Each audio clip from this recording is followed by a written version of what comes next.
séparation de pouvoir yi pour ñu mën koo jëmal parce que day loo xamante ni même ci constitution bi réalité la ci. waaw loolu moom rek moo mën a tax Macky Sall réussir mandat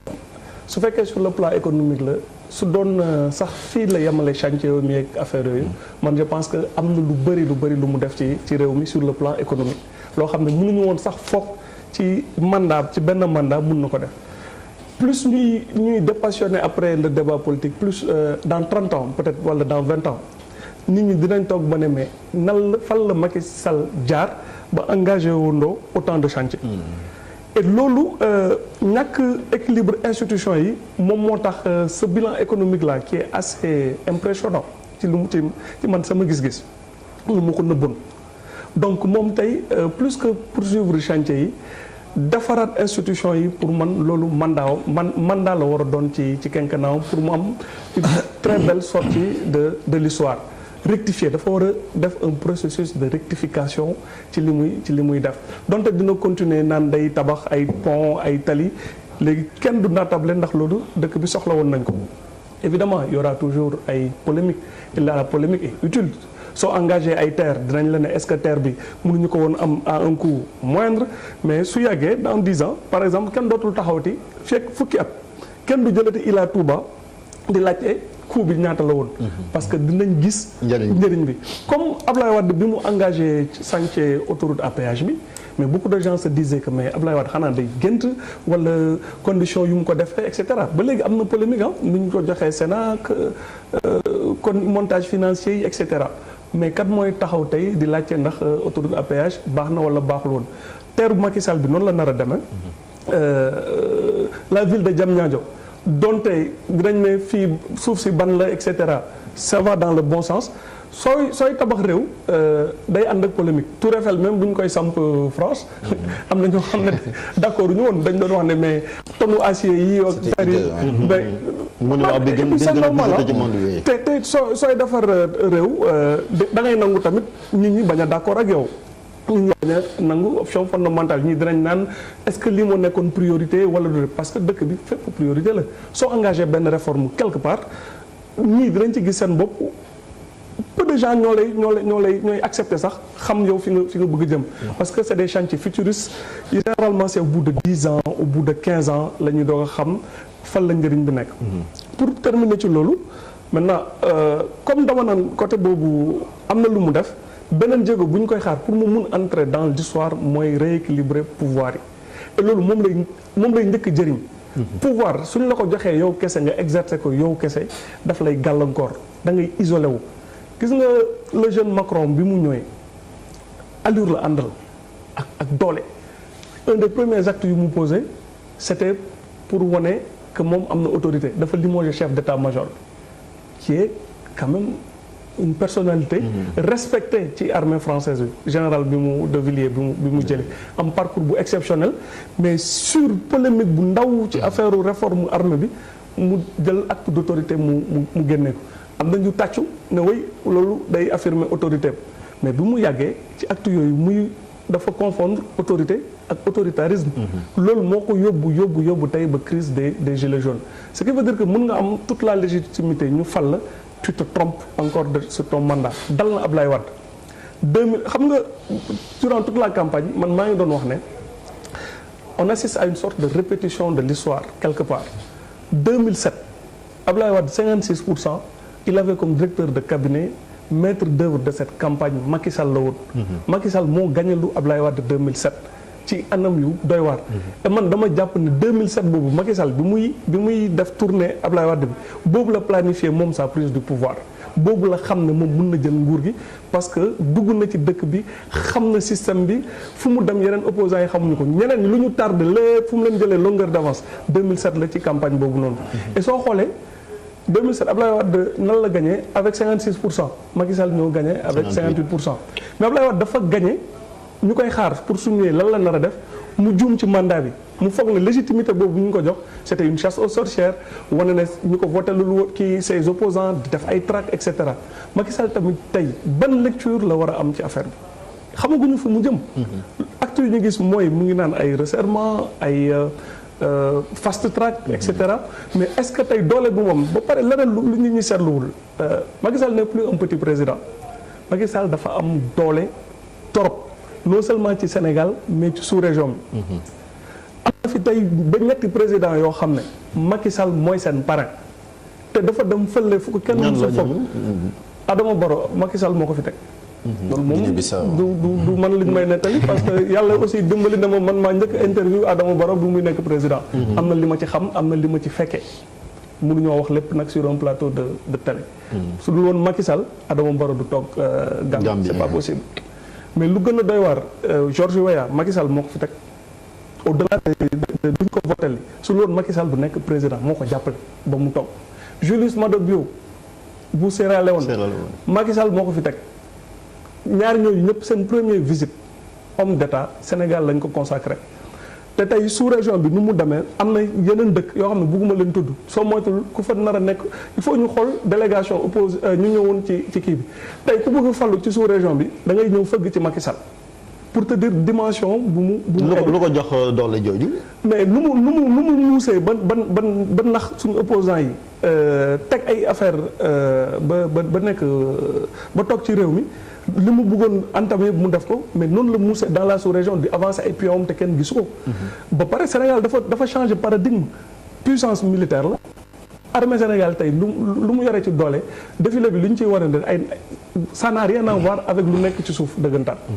c'est un pays qui a changé de paradigme parce que puissance pétrolière la puissance gazière la en devenir en peu de temps potentiel non yor na ko bu pare ci sous-solom donc Macky Sall doole bu mu nar a yore dafa nar a jéggi dayoo et pour finir dans la sous-région yu ma doon wax yeneen présidents yi soit dañu nekk en crise wala en fin de mandat tey moom moo nar a nekk doyen bi su ko nekkul ci âge ci ñu gën a baax nu ñu leen fale sur le papier ci la bokk donc ce n'est plus un petit président c'est un président bu am doole bu am stratégie président boobu ay pouvoir am aussi dafa laaj ñun ñu encadré ko. encadré ko ci yéen loolu laa bëggoon ñëw sax ñu ngi xaar gouvernement bi xëy na li ci des bariwul Yérim yaa ngi ko gis yéexaay bi tamit da nga yaakaar ni ay pression da ci am ak tamit séddale gi parce que ñi ko jàppale woon bari nan. gouvernement bi moom du yomb quoi gouvernement bi difficile lay doon. compte tenu du fait que bari woon ay alliés muy dem te xam nga politicien Sénégal lu ñu def ci yàlla naa dee et puis Sénégal y a trop de lobbies qui interagissent quoi xam nga le lobby religieux le lobby d'un certain type bu mënul wax. loolu jógewul y a trop de lobbies qui interviennent quoi mais dama bëggoon ñu dellu tuuti ci théorie parce que des fois théorie day tax pratique leer c'est important xam nga Montesquieu dafa bind benn livre. tudde ko séparation tudde ko l'esprit des lois moom moo théoriser séparation des pouvoirs il faut ñu xam ni kenn du jël nguur di ko joxe ni Victor Hugo daf ni le roi ne lâche que ce que le peuple lui arrache c'est ça la réalité kenn du jël nguur di ko joxe bul xaar ci Macky Sall mu téye nguur gi yépp di jël ay pàcc di ko joxe déedéet xam nga séparer des pouvoirs lan moo tax ñu créé ko parce que gis nañ ni comme ni Montesquieu waxee tout homme qui a du pouvoir est tenté à en abuser maanaam képp koo jox kàttan yàlla dafay def ci moom mu bëgg koo yokk bëgg cee def sax lu ñu ko defloowul pour arrêter justement ça Montesquieu nee na il faut que le pouvoir arrête le pouvoir nee na il faut ñu créer yeneen pàcc nguur yoo xam ni dafay arrêter nguuru ki nga xam ne mooy président de la république maanaam ki nga xam ne mooy président de la république dafa war a wuuteeg ki nga xam ne nii mooy voter loi bi kii voté loi bi dafa war a wuute ki nga xam ni mooy jëfandikoo loi bi pour régler crise yi maanaam conflit yi ci société bi. mais ce n'est pas le cas dafa xaaral rek c'est important. parce que xalaat ni Macky Sall day ci pouvoir bi di ko joxe alors que le paradigme de la séparation c'est l'inverse c'est-à-dire que séparation du pouvoir daf ko war a imposer arrêter ko moom mais ñi nga xam ne ñoo yore yenn pouvoir yi. au lieu que ñu arrêté Macky Sall bu fekkee dañuy ñëw couché wu ci devant Macky Sall. parce que Macky moo leen di fal defal ndànk moo leen di fal. grand gis nañ ba taay xam nga Robert Badinter dafa am lu am solo lu mu wax daf ni juge il faut nga am ce qu'on appelle un devoir d'ingratitude envers celui qui t'a élu c'est pas parce que nit ki moo lay fal ba da ngay sacrifier intérêt réew mi intérêt nguur gi intérêt général parce que dañ la fal man gëwuma loolu et puis peut-être Macky Sall mooy jël listam def ci turu député yi mais formellement député yi dañ leen a fal comme ni ñu faree Macky Sall dëgg la du dëgg. mais juge yi nii amul benn juge yow kenn du la jël Serif na la ñëwal juge déedéet dafa am processus républicain bu ñu teg boo xam ni ku bëgg a nekk juge Sénégal fa ngay jaar ngay def concours dugg ci école boo xam ni école bu mag la bu prestigieux ci Sénégal ñu formé la nga signé contrat ak état bi ak principe. taxaw waat. Macky Sall bi nga Abdoulaye Wade bëggee jëlee assemblée nationale gis nga ni mu def mandat bi la wàññilu. je suis d'accord taxaw waat donc dama la bëgg a wax ni quel que soit fi nga jógee Souleymane wax na ko léegi nit ki faaw mu yëbb ci institution bi muy incarné gis nga loolu tant que ñi ngi taxaw yaakaar ni Macky Sall moom mooy jël pouvoir bi mu concentré en ses mains te amu ci benn intérêt stratégique di ko jox justice wala di ko jox assemblée nationale képp ku yaakaar ni da koy def da ngay nax sa bopp parce que Macky Sall concrètement gérer justice bi moo ko gën a arrangé moom. lu tax. mais bu justice bu ko échappé am na compte yu mu bëgg a régler du ko mën a régler. est-ce que léegi nag justice bi dafa war a taxaw non sëñ Chérif. non c'est des questions que je pose. léegi justice dafa war a taxaw ni mu war a taxawee. gis nga xam nga tous les prisonniers politiques Sénégal xam nañ lañ ko mënoon régler. gis nga bu président de la République xëy suba mere kenn ni nañ ko arrêté justice bi libéré ko benn yoon rek mu am benn précédent rek am balaa président de la République nga attaqué waat opposant dina ko xoolaat benn rek bu amoon laa wax benn kese. par exemple ñu ni bëpp Khalifa Sall taf ñu ni bon tak le juge non Khalifa Sall le dossier est vide de classe gis nga loolu bu amoon benn yoon kese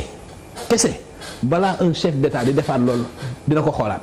mais comme on a une justice couchée malheureusement c'est pas tous les magistrats la preuve